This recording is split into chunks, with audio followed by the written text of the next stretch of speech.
Amiche e amici di Sport di Più, buongiorno, ben ritrovati. Questa mattina ci troviamo alla bistronomia per Bellini di Isola Rizza e sono veramente contento e felice di essere insieme alla vicepresidente della Regione Veneto, Elisa De Berti. Buongiorno Elisa. Grazie, buongiorno Alberto, buongiorno a tutti. Ci conosciamo, facciamo prima quattro conti, no? Ormai è una quindicina d'anni che tra una cosa e un'altra ci si frequenta, prima quando eri appunto sindaco qui di Isola Rizza, poi con la tua nuova, insomma, con la tua veste a livello regionale, insomma, abbiamo sempre parlato in modo schietto, diretto, perché si è creata questa sintonia, no? Soprattutto anche in ambito sportivo.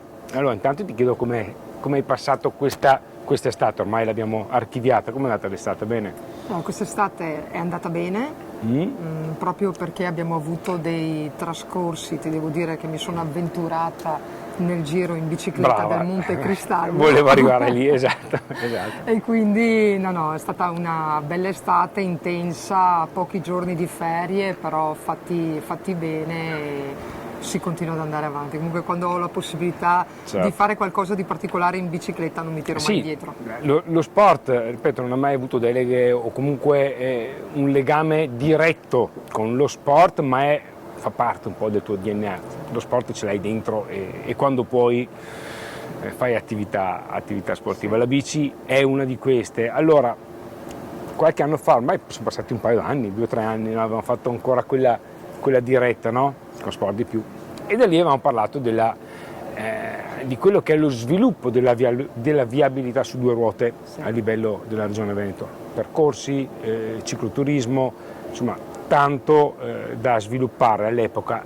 Ad oggi com'è la situazione? Ma allora, diciamo che la Regione del Veneto è un territorio che si presta molto a parlare di 2 ruote, anche perché dovete solo tener conto, io do sempre questo dato, ma per far capire l'importanza della ciclabilità per la Regione Veneto, il governo individua a livello nazionale 10 ciclovie di interesse nazionale. Di queste 10 ciclovie di interesse nazionale, ben 5 toccano il Veneto, quindi giusto per testimoniare che il Veneto si presta, perché noi alla fine, a noi non manca niente, abbiamo il mare, abbiamo il lago, abbiamo la montagna, abbiamo le colline, abbiamo la pianura, abbiamo le città d'arte, abbiamo i borghi più belli d'Italia, abbiamo il delta del Po, cioè tutto un territorio che si presta ad essere visitato e goduto anche con un bel giro in bicicletta. Bisogna andarlo, mi sembra di capire,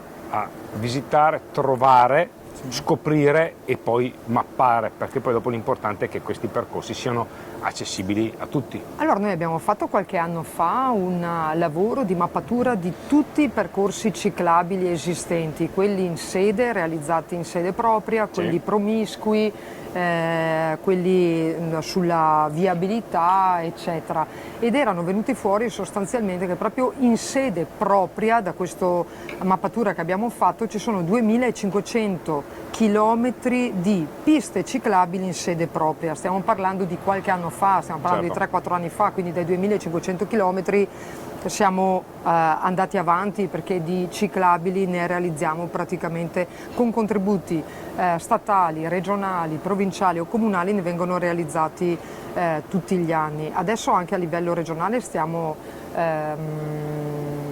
pronti per il piano della mobilità ciclistica, per portarlo in consiglio regionale, e anche quello darà sicuramente un nuovo slancio alla ciclabilità. Devo dire che c'è un territorio dove sia le associazioni che i comuni sono molto interessati alla realizzazione di ciclabili. Noi realizziamo sia ciclabili che hanno prettamente una finalità turistica, ma interveniamo anche molto sulla viabilità urbana o comunque dei comuni con una legge sulla sicurezza stradale, dove i sindaci prioritariamente partecipano ai bandi per chiedere risorse per poter realizzare ciclabili e mettere in sicurezza quindi la mobilità lenta. Quindi diciamo che questi interventi di sicurezza urbana, uniti agli interventi di ciclabilità più rivolta al turismo, sta trasformando il Veneto in una piattaforma ciclistica molto interessante. La mobilità è uno dei tuoi focus, no? E la mobilità, migliorare la mobilità, mi sembra di capire che passa anche proprio da questo, da rendere la mobilità più sostenibile e quindi più adatta anche alle due ruote. Più gente in bici crea meno traffico, fondamentalmente. Sì, ma non solo più gente in bici, anche la possibilità dell'intermodalità tra la bici e il treno, oppure la bici e l'acqua, perché noi ci troviamo nelle condizioni. Io sono arrivata in regione nel 2015 ed era praticamente da un anno che era stato lanciato il treno bus bici delle Dolomiti, quindi un treno che partiva da Venezia, arrivava a Calalzo, tu scendevi a Calalzo, potevi caricare la bici ovviamente, scendevi con la tua bici e potevi andare via con la tua bici, oppure caricavi la bici sull'autobus, andavi a Cortina, ti portavano a Cortina e poi da Cortina facevi quella meraviglia che noi abbiamo in Veneto e che io continuo a dirlo, non me ne vogliano quelli della San Candido Lienz, ma la San Candido Lienz per me è un'operazione commerciale.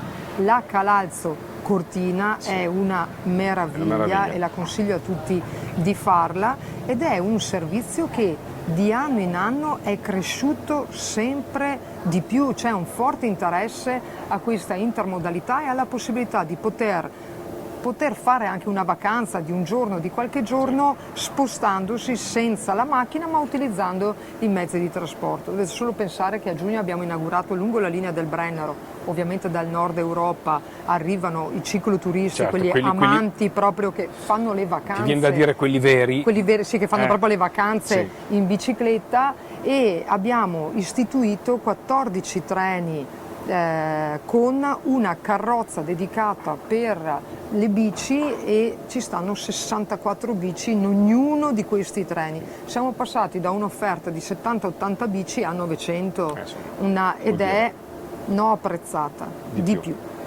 Insomma, crea, lo dicevano, il turismo sportivo, il turismo su due ruote, è un turismo anche ricco, nel senso che è gente che investe e quindi bisogna lavorare su questo, per promuovere il territorio, per promuovere anche questo tipo di sport. I grandi eventi possono essere un veicolo, mi viene in mente, non ci siamo visti alla Lessinia Legend, un evento per biker estremi, tra virgolette, che però ti dà la possibilità di scoprire un territorio e di mettere anche in sicurezza delle zone. Allora, diciamo che noi siamo non proprio bravi a promuoverci. Siamo molto più bravi ad organizzare degli eventi che, se ci facciamo caso, sono una bellissima forma di promozione del territorio in diretta, perché la miglior promozione è quella del passaparola, alla fine tu puoi continuare a dire, a scrivere che un territorio è bello, ma alla fine, se tu parli con qualcuno che in quel territorio c'è stato e ti dice guarda, io ci sono stato, non pensavo, perché tutti quelli che vengono in Lessinia rimangono impressionati perché non si aspettano comunque un territorio montano così bello. Abbiamo anche le farfalle, e un territorio montano così bello, quindi quando questi vengono soprattutto da fuori regione o da fuori provincia. La farfalla vuole anche lei. È andata, non l'ho mangiata, ok. È andata da Pablo che è dietro lì la telecamera. Sostanzialmente ci troviamo nelle condizioni che questi vengono da fuori provincia o vengono da fuori regione, poi quando se ne vanno portano un messaggio straordinario, perché anche la nostra Lessinia non ha niente da invidiare ad altri territori, soprattutto per chi si vuol rilassare. Dopo dipende, ci sono turisti che amano il caos, io non sono tra quelli, e ci sono turisti che amano il relax in mezzo a paesaggi straordinari. E la Lessinia su questo sta lavorando molto bene, insomma, il lavoro che sta facendo anche su a San Giorgio, stanno rimettendo, insomma, si sta andando verso questo tipo di sport e su questo tipo di turismo. Altro evento, poi ci siamo visti quest'estate, altro evento che ha promosso Verona e la provincia è stato questa grande partita in Arena di Verona, Pelle d'Oca, perché se ci pensiamo adesso che sono passati un mese e mezzo, quasi 2 mesi, ma è stato un grande biglietto da visita. Ma anche poter dire io c'ero.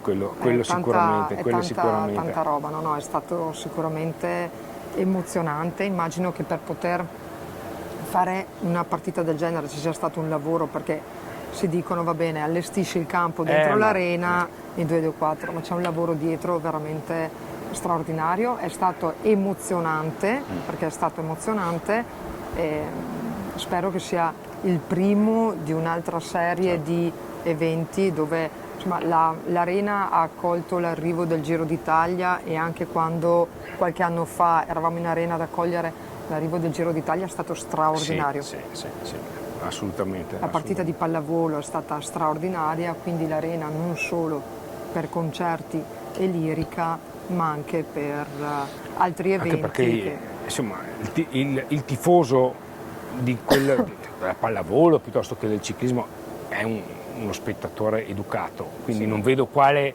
problematica potrebbe creare la presenza di tifosi appassionati di sport all'interno dell'Arena, però questo è un altro discorso. Cogliamo poi l'occasione anche per dire bravo a Bianchini, Stefano Bianchini della FIPA Verona, che insomma è stato lui quello che ha voluto fortemente. Io l'ho incontrato durante i lavori preparatori, è veramente un caterpillar nel senso buono del termine. Sì, veramente. Anche perché poi l'Arena 2 anni volano, perché poi sarà teatro delle chiusura delle Olimpiadi invernali 2026 e apertura delle Paralimpiadi invernali 2026, altro grande evento che permetterà alla nostra regione di ampliare e farsi conoscere. Allora, guardate, l'idea di fare la cerimonia di chiusura in Arena credo che sia stata un'idea geniale, perché anche questa modalità di organizzare le Olimpiadi in modo diffuso e cercare che sia il più sostenibile possibile, sicuramente è un'idea azzeccata.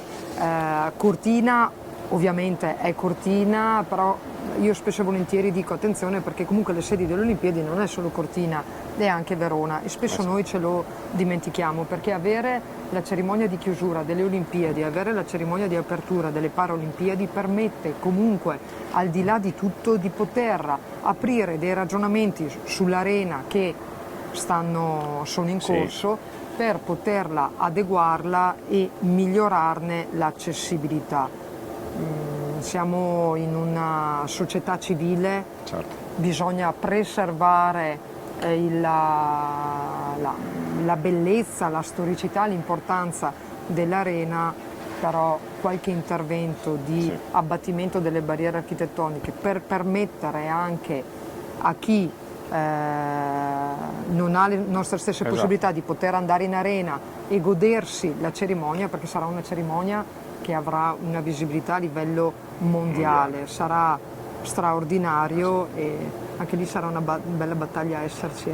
Sì, bisogna già cominciare adesso secondo me a mettersi in moto, perché poi si parla tanto di accessibilità, si parla tanto di inclusione, si parla tanto di siamo tutti uguali, però poi dopo alcuni momenti ce lo dimentichiamo, vero? Ci dimentichiamo quello che possiamo fare, partendo dal presupposto che noi abbiamo dato anche come Regione un incarico per lo studio dell'accessibilità, proprio per far sì che durante i cantieri, al di là degli interventi proprio finalizzati al miglioramento dell'accessibilità, però che tutti i cantieri di qualsiasi tipo vengono realizzati con una certa attenzione, perché poi l'abbattimento delle barriere architettoniche è vero che è previsto per legge, ma vi posso assicurare che la legge non garantisce l'accessibilità, poi bisogna verificarla sul campo.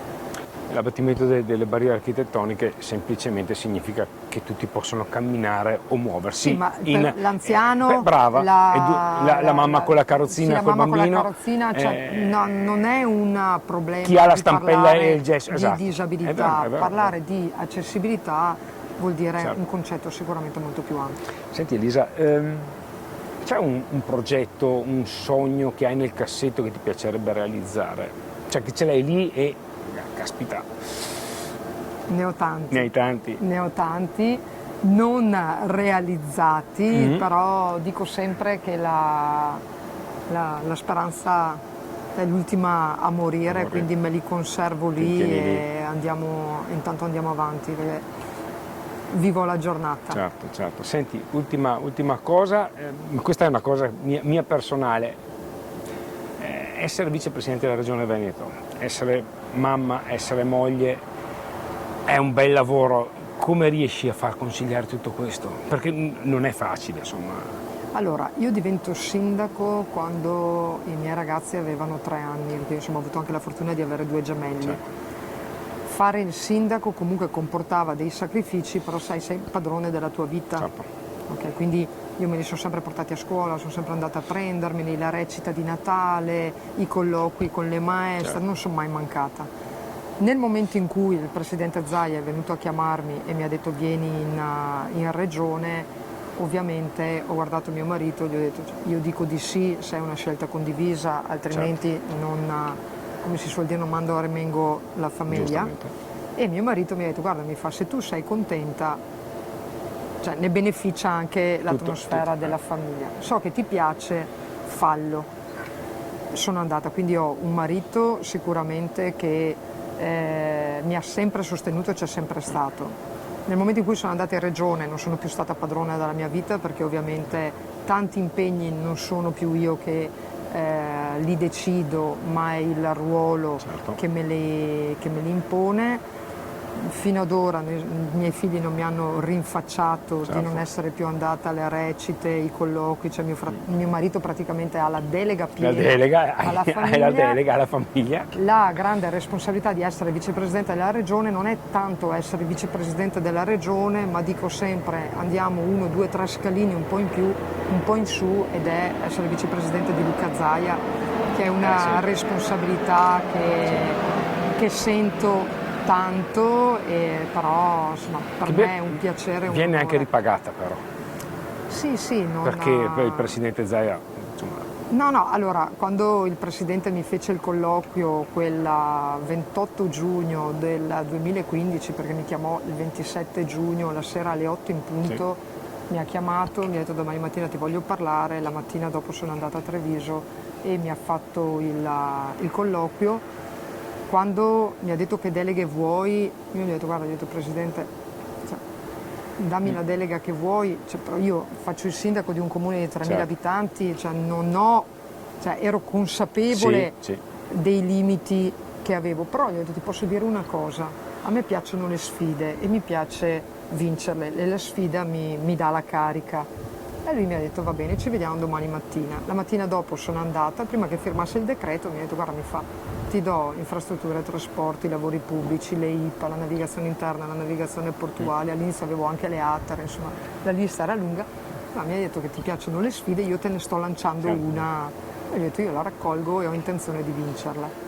Nel 2020 stessa scena, mi chiama dentro, mi dice ti do le deleghe, e oltre agli affari legislativi e l'avvocatura che aveva aggiunto mi ha detto e ti do anche la vicepresidenza, e da lì l'asticella si è alzata a livello di responsabilità, perché oltre a tutto quello che avevo fatto nei 5 anni precedenti c'era anche questo, però insomma sono contenta.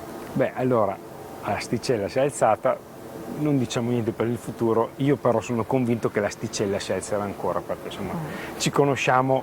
Io vivo la giornata. Però, no, ma io non dico ruoli, però l'asticella di Elisa De Berti si alzerà ancora, perché sei una vincente, l'hai detto, quindi step by step, no? Quindi io intanto ti ringrazio, perché averti portato qua non è stato facile, perché appunto tanti impegni, però insomma il fatto che sei qui mi fa piacere. Grazie. Ci vedremo ancora, ti auguro tutto il bene possibile per quello che andrai a fare nei prossimi mesi e oltre. Io ringrazio voi che ci avete seguito questa mattina, ci vediamo settimana prossima per un'altra colazione, grazie a tutti e buona giornata. Ciao! Grazie.